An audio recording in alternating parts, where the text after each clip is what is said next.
Pour moi, ceci est extrêmement précieux.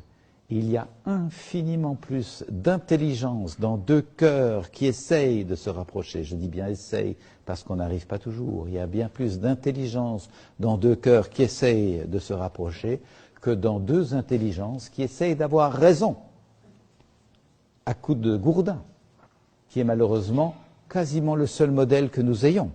Lorsqu'on regarde la moindre émission télévisée avec ceux qui sont censés nous inspirer comme dirigeants, on voit des collisions d'ego avec des êtres qui veulent avoir raison et qui ne passent pas leur temps de silence à écouter pour comprendre, mais à préparer leur contre-attaque.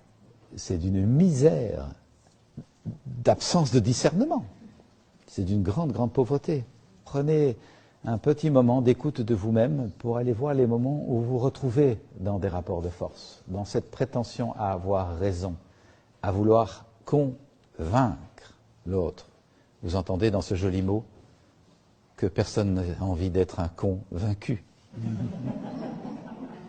Qu'est-ce qui s'active en vous quand quelqu'un veut vous convaincre? La plupart du temps, c'est la fuite, fous-moi la paix, ou la rébellion, arrête d'essayer de me convaincre, c'est moi qui vais te convaincre. Et on enclenche des rapports de force.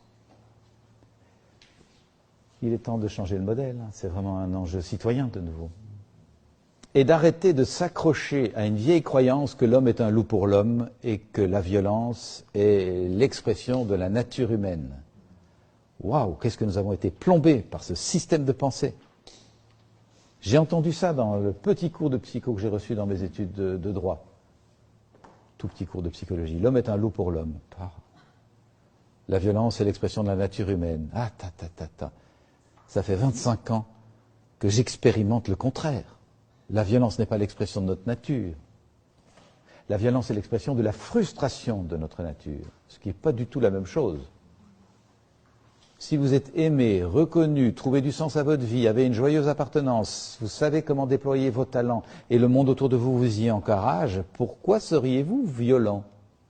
Inversement, vous ne vous sentez pas aimé, vous n'avez pas d'appartenance, vous ne trouvez pas votre place dans la vie n'a pas de sens à vos yeux, vous ne vous sentez pas compris, vous ne comprenez rien à ce qui se passe, là ça commence à bouillonner. D'où l'urgence d'apprendre à bien connaître notre nature, pour qu'elle trouve sa voie, son expansion dans le respect de la nature de l'autre, évidemment. Et c'est ainsi que la connaissance de soi est